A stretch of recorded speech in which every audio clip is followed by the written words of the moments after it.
Online कक्षाका माध्यमले पढ्ने सम्पूर्ण विद्यार्थी भाइ बहिनीलाई नमस्कार। आज हामी काल र पक्ष विषयवस्तु अन्तर्गत पढ्ने भूतकालको हिजो एउटा शीर्षक हामीले पढिसक्यौँ, एउटा पक्ष पढिसक्यौँ, सामान्य भूतकाल। आज काल र पक्ष अन्तर्गत पढ्ने भूतकालकै अर्को पक्ष लिएर म उपस्थित भएको छु। आज हामी अपूर्ण भूतकाल बारे छलफल गर्नेछौँ। विद्यार्थी भाइ बहिनीले जाँचमा अपूर्ण भूतकालका वाक्यहरू कसरी निर्माण गर्न सक्छन् अथवा खाली ठाउँमा संकेतका आधारमा कसरी अपूर्ण भूतकालमा ती खाली ठाउँ भर्न सकिन्छन् भन्ने बारे आज हामी छलफल गरेर त्यसका निष्कर्षमा पुग्नेछौँ। अपूर्ण भूतकाल हिजो हामीले भूतकालका सबै पक्षलाई परिभाषित गरेका थियौँ। सामान्य भूतकाल, भूतकाल भनेको बितेको समय हैन। अब बितेको समयमा काम सामान्य रूपले भएको जानकारी गराउने भूतकालको पक्षलाई सामान्य भूतकाल भनिन्छ भने अपूर्ण यो शब्दले आफैलाई परिभाषित गर्छ। अपूर्ण भनेको पूरा नभएको अनि भूतकाल भनेको बितेको समयमा अर्थात् बितेको समयमा काम पूरा नभएको अर्थात् काम हुँदै गरेको बोध गराउने भूतकालको पक्षलाई अपूर्ण भूतकाल भनिन्छ। अब अपूर्ण भूतकालमा कर्तासँग अथवा कस्तो कर्ता हुँदा के प्रत्यय जोडेर हामी भूतकालका वाक्य निर्माण गर्न सक्छौं। त्यसका लागि यहाँ विद्यार्थी भाइ बहिनीलाई सूत्रबद्ध रूपमा पढ्नुपर्ने हुन्छ। कर्ता म हुँदा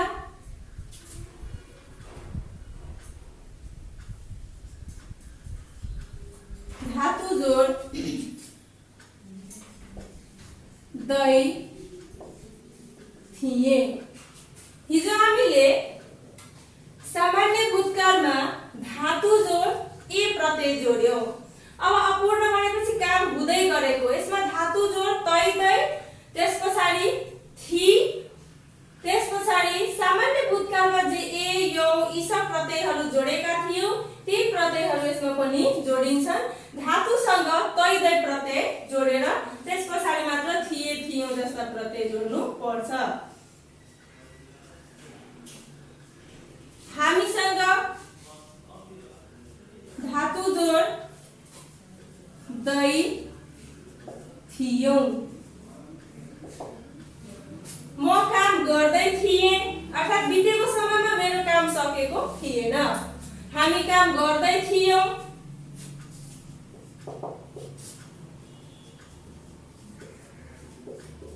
त काम गर्दै थिइस्।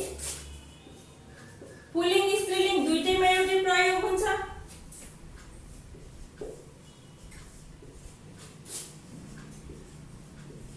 तिमी काम गर्दै थियौ।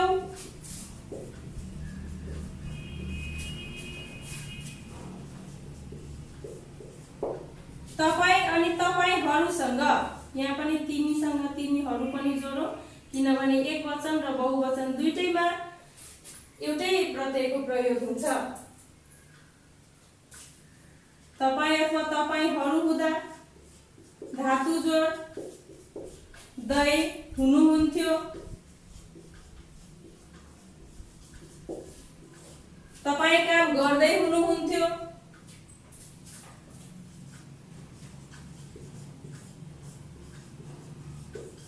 अति उच्च आधारमा यो आधारको यहाँ त हामी हेर्न सक्छौं। त निम्न आधार, तिमी मध्यम आधार, तपाई उच्च आधार, हजुर अति उच्च आधार। अब विद्यार्थी भाइ बहिनीले एउटा कुरा के स्पष्ट गरौँ भने यो हजुर भन्ने जुन अति उच्च आधार छ त्यो अति उच्च आधार भनेको कक्षा 9 र 10 को विद्यार्थीको लागि हो। कक्षा 6, 7, 8 सम्म उच्च आधारसम्म मात्र पढ्नु पर्ने हुन्छ। तसर्थ म सबै विद्यार्थीलाई एकै ठाउँमा राखेर पढाएको हुनाले यहाँ यो स्पष्ट गर्न चाहन्छु हजुर र हजुरहरू भनेको कक्षा 9 र 10 को विद्यार्थीको लागि हो। अति उच्च आधार कक्षा 9 र 10 मा मात्र प्रयोग हुन्छन्। हजुरसँग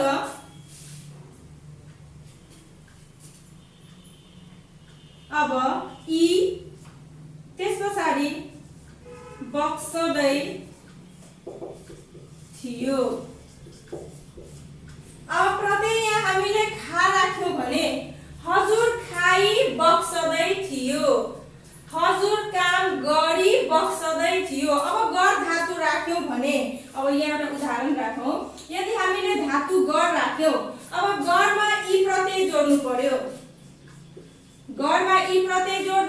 त्यस पछाडि बक्सदै थियो। गरमा ई जोड्दा यो ध्यान दिने विद्यार्थी भाइले रसको ई छ। रसको ई भनेपछि यो रमा मात्रा रसको मात्रा लाग्छ। गढी बक्सदै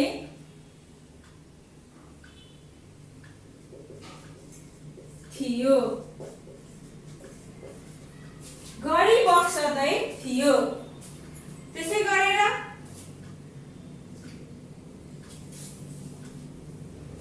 यहाँ म र हामीलाई म स्पष्ट पार्दिउँ। प्रथम पुरुष एकवचन र बहुवचन हो। यहाँ त, तिमी, तपाईं, हजुर द्वितीय पुरुष छन्। द्वितीय पुरुषमा पनि आदर। त निम्न आदर, तिमी मध्यम आदर, तपाईं उच्च आदर, हजुर अति उच्च आदर। अब तृतीय पुरुषमा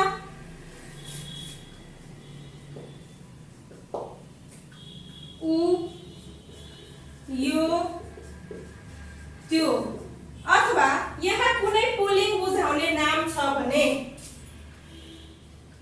जस्तै एउटा नाम राखौं, राम छ, हरि, कृष्ण, कुनै पनि नाम छ भने धातु जोड दै थियो। ऊ विद्यालय जाँदै थियो। यो केटो पढ्दै थियो। त्यो विद्यालय जाँदै थियो। राम काम गर्दै थियो। त्यसै गरेर यहाँ कुनै एकवचन स्त्रीलिङ्ग नाम छ भने, जस्तै सीता, सरिता, गीता इत्यादि छ भने धातु जोड दै थिई। सीता काम गर्दै थिई। बहिनी विद्यालय जाँदै थिई। जस्ता हामी वाक्य निर्माण गर्न सक्छौं। त्यसै गरेर उनी, यिनी अथवा यसको बहुवचन रूप छ भने, उनी, यिनी अथवा यसको बहुवचन रूप छ भने धातु जोड दै थिए। उनी काम गर्दै थिए एकवचन मध्यम आदर। यिनी विद्यालय जाँदै थिए। यदि यसकै स्त्रीलिङ्ग रूप छ भने, उनी, यिनीको स्त्रीलिङ्ग रूप छ भने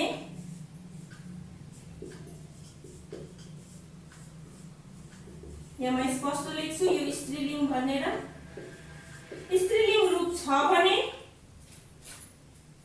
यहाँ दै थिइन् भइहाल्छ। उनी विद्यालय जाँदै थिइन्।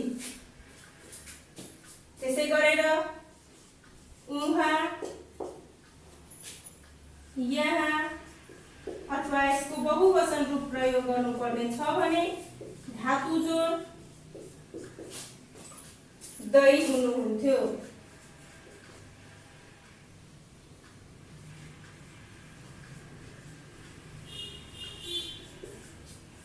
दै हुनुहुन्थ्यो। उहाँ काम गर्दै हुनुहुन्थ्यो। यहाँ विद्यालय जाँदै हुनुहुन्थ्यो अथवा बहुवचन उहाँहरू काम गर्दै हुनुहुन्थ्यो।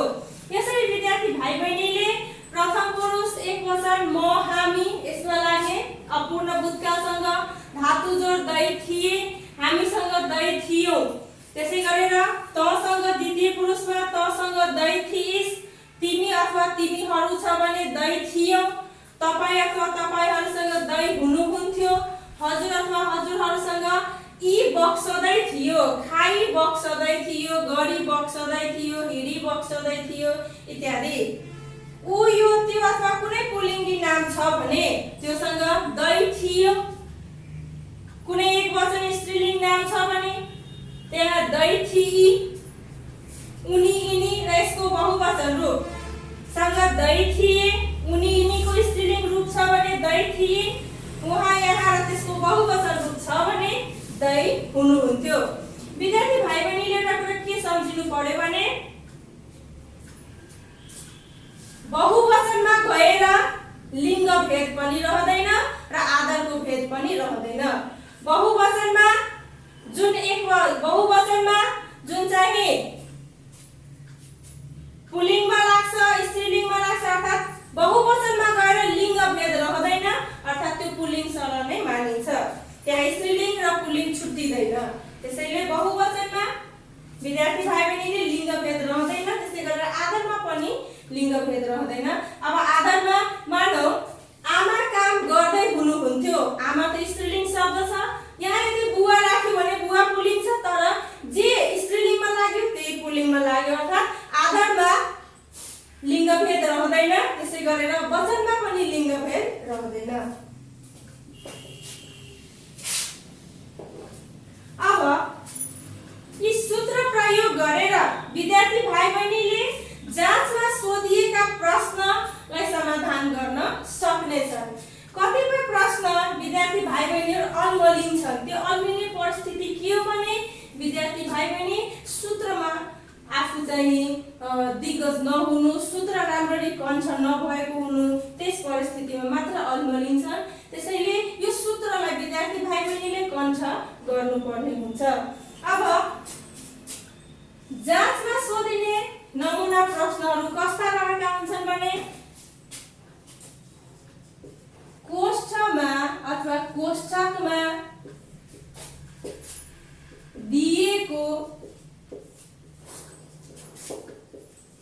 संकेतको आधारमा तलका खाली ठाउँ भर्नुहोस्। कोष्ठकमा दिएको संकेतको आधारमा तलका खाली ठाउँ भर्नुहोस् भनेर जाँचमा यस्ता प्रश्न आउँछन्। जस्तै हामी काठमाडौँ खाली ठाउँ जा धातु अपूर्णभूत, यस्ता प्रश्न सोधिन्छन् जाँचमा। हामी काठमाडौँ जा धातु अपूर्णभूत। अब विद्यार्थी भाइ बहिनीले यो सूत्रमा हामी कर्ता कहाँ छ भनेर खोज्नु पर्यो। विद्यार्थी भाइ बहिनीले हामी कर्तासँग लाग्ने प्रत्यय के छ भनेर देख्न सक्नुहुन्छ। हामीसँग धातु जोड्दै थियौ। अब धातु भनेको त्यहाँ दिएको छ, जा धातु छ। जा, खा, पढ, लेख, हिँड, उठ, बस इत्यादि सबै धातु हुन्। अब ती धातुमा यो प्रत्यय जोड्नु पर्यो। अब हामी त्यहाँ दिएको छ, हामीसँग लाग्ने प्रत्यय छ, धातु जोड्दै थियौ। धातु दिएको छ जा, जामा हामीले के जोड्नु पर्यो? अपूर्ण भन्ने बित्तिकै सबैभन्दा पहिला तै अथवा दै जोड्न सकिन्छ। यहाँ हामी दै जोडेर हेरौँ। हामी काठमाडौँ जा धातुमा दै जोड्दा जाँदै। हामी काठमाडौँ जाँदै, हामीले धातुमा दै जोडिसक्यौं। अब सहायक प्रत्यय के रहेको छ भने थियौ।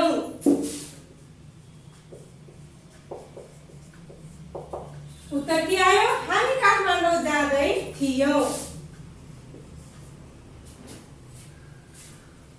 म बिहानै खाली ठाउँ पढ धातु अनि अपूर्ण भूतकाल। म बिहानै पढ धातुमा दै जोड्नु पर्यो सबैभन्दा पहिला। अब कर्ता मसँग धातु जोड्दै त्यस पछाडि थिए जोड्नु पर्ने हुन्छ। म बिहानै पढ्दै थिए। यसरी बनाउन सक्नुहुन्छ। त्यसै गरेर त गीत खाली ठाउँ गाउँ धातु अपूर्णभूत। हेर्नुहोस् त विद्यार्थी भाइ बहिनीहरू, के यसको उत्तर हुन्छ? त गीत गाउँ खाली ठाउँ छ, त्यस पछाडि गाउँ धातु दिएको छ। अब त यसमा खोज्नु पर्यो विद्यार्थी भाइ बहिनीले। त कहाँ छ? त कर्ता भनेको यहाँ रहेको छ। तसँग हामीले के प्रत्यय जोड्नु पर्यो? दै थिइस्। उत्तर के हुन्छ त? पक्का पनि विद्यार्थी भाइ बहिनीले अनुमान गरिसक्नु भएको होला। त गीत गाउँदै थिइस्। त गीत गाउँदै थिइस्। त्यसै गरेर कर्ता यदि तपाईँ राख्ने हो भने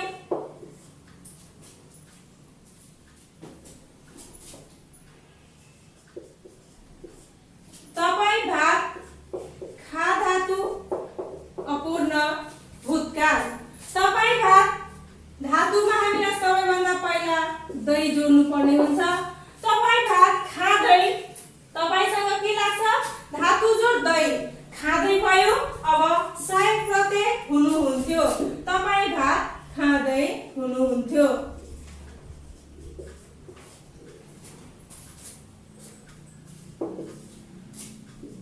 बहिनी फूल टिप धातु अपूर्णभूत। बहिनी फूल टिप धातु अपूर्णभूत। अब बहिनी भनेको तृतीय पुरुष नाम भयो। अब तृतीय पुरुषमा नाम भने बित्तिकै यहाँ तृतीय पुरुष छ र बहिनी भनेको सामान्य आदर अथवा निम्न आदर भनौं। अब यहाँ बहिनी भनेको हामी सीधा सरल पनि राख्न सक्छौं अथवा बहिनीलाई आदर दिँदा हामी उनीको स्त्रीलिङ्ग क्रियापद पनि प्रयोग गर्न सक्छौं। बहिनी फूल टिप्दै थिई पनि यसको उत्तर हुन्छ, अथवा बहिनीलाई आदर दिने हो भने बहिनी फूल टिप्दै थिइन्।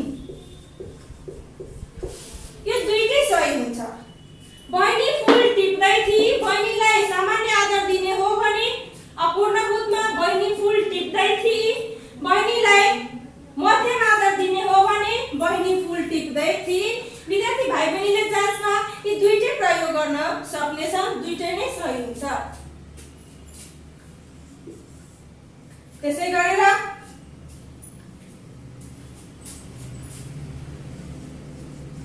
उहाँहरू यसपालि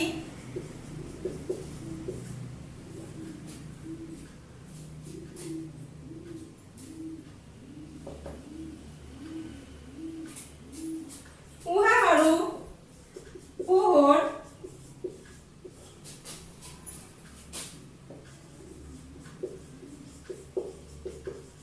मुक्तिनाथ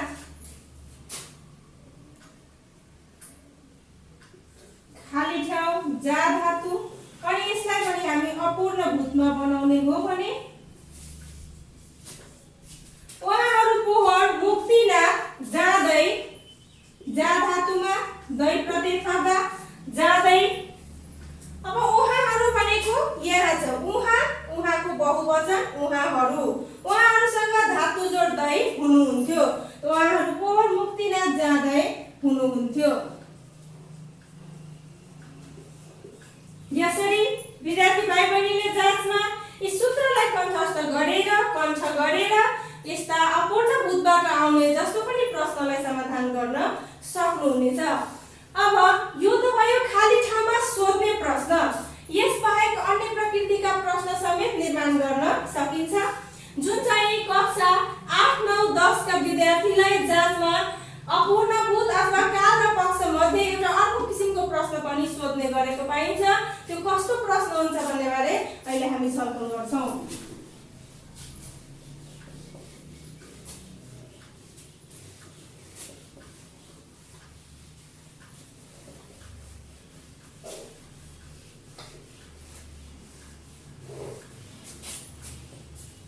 अब त्यो अर्को किसिमको प्रश्न कस्तो हुन्छ भने विद्यार्थी भाइ बहिनीले यस्ता प्रश्न 4 अङ्कमा अथवा 3 अङ्कमा विद्यार्थी भाइ बहिनीले जाँचमा सोधिनेछन्। त्यो प्रश्न हुन्छ जस्तै अहिले हामीले पढ्यौं अपूर्णभूत, हामी यसैलाई उदाहरणका रूपमा राखौं। अपूर्ण भूतकालको क्रियापद प्रयोग गरी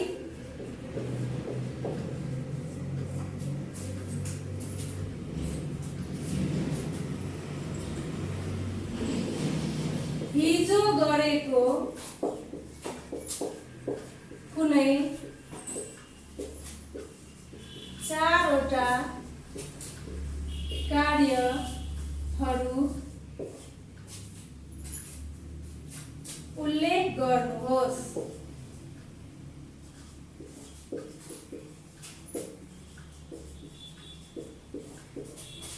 अब यहाँ 4 वटा कार्यहरू भनेपछि अथवा 4 वटा वाक्यहरू भनेपछि 4 भनेपछि यी 4 अङ्कबारमा सोधिन्छन्। यहाँ यदि 3वटा वाक्य बन्यो भने 3 अङ्क भारमा सोधिनेछ।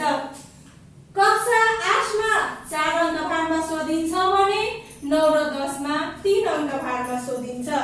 अब यसमा काल र पक्ष उल्लेख गरिएको हुन्छ र शीर्षक समेत हिजो गरेको कुनै 4वटा कार्य। अब विद्यार्थी भाइ बहिनीले यहाँ दुईटा कुरा उल्लेख गर्नुपर्ने हुन्छ।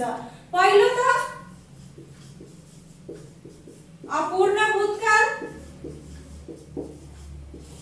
अब काल र पक्ष दियो। काल के छ? भूतकाल छ। कुन पक्ष? अपूर्ण पक्ष। अब शीर्षक के रहेको छ भने हिजो गरेको कार्य।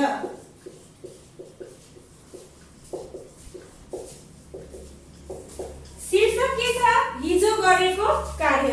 अब विद्यार्थी भाइ बहिनीले यसै काल र पक्षका आधारमा हिजो गरेको 4वटा कार्यलाई वाक्यमा उल्लेख गर्नुपर्ने हुन्छ। अब विद्यार्थी भाइ बहिनीले हिजो के कार्य गरे त? अब ती कार्यलाई अपूर्ण भूतकालमा उल्लेख गर्न सकिन्छ। जस्तै म हिजो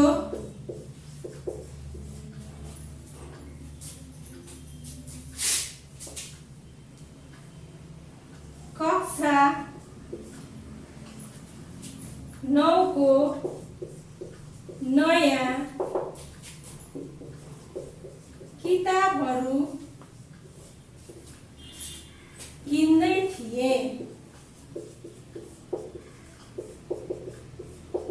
एउटा वाक्य भयो। म हिजो कक्षा 9 को नयाँ किताबहरू किन्दै थिए।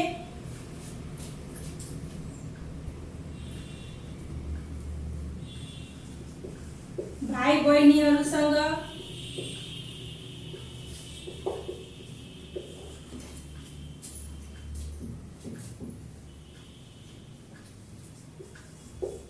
किताबहरू बारे छलफल गर्दै थिए।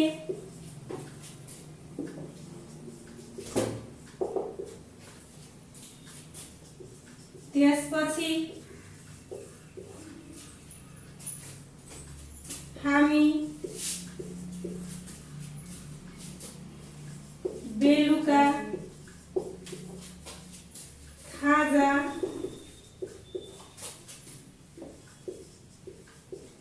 खाँदै थियौं।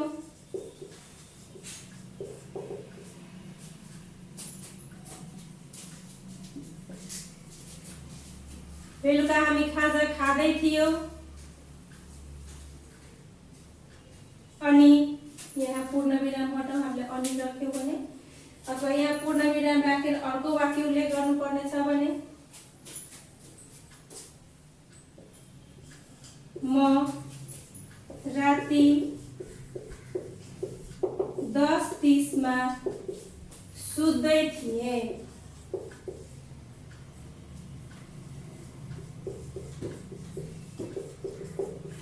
यसरी नै विद्यार्थी भाइ बहिनीले अन्य कुनै पनि 4वटा हिजो गरेको कार्यलाई अपूर्ण भूतकालमा उल्लेख गर्न सकिन्छन्। अब अपूर्ण भन्ने बित्तिकै तपाईको यो क्रियापदलाई विशेष गरेर ध्यान दिइन्छ कि विद्यार्थी भाइ बहिनीले दिएको काल र पक्षका आधारमा क्रियापद निर्माण गरेका छन् कि छैनन् भनेर यसकै आधारमा तपाईलाई अङ्क प्रदान गरिन्छ। किन्दै थिए, छलफल गर्दै थिए, खाँदै थिए, सुत्दै थिए। यसरी 4वटा क्रियापद 4वटा वाक्यमा 4वटा क्रियापद उल्लेख भयो। यसरी अन्य प्रश्न पनि निर्माण गर्न सकिन्छ। त विद्यार्थी भाइ बहिनीले जाँचमा यस दुई किसिमका प्रश्नहरू निर्माण गर्न सिक्नुपर्ने हुन्छ। यो दुई किसिमको प्रश्न सोधिन्छन्। यसरी अपूर्ण भूतकालका यी सूत्र कण्ठस्थ गरिसकेपछि विद्यार्थी भाइ बहिनीले यसबाट सोधिने जति पनि प्रश्न छन् त्यसलाई सजिलै समाधान गर्न सक्नेछन्। हस्त आजलाई यति नै। धन्यवाद। भोलि म अर्को फेरि भूतकालको अर्को पक्ष लिएर उपस्थित हुन्छु। कति भयो आज?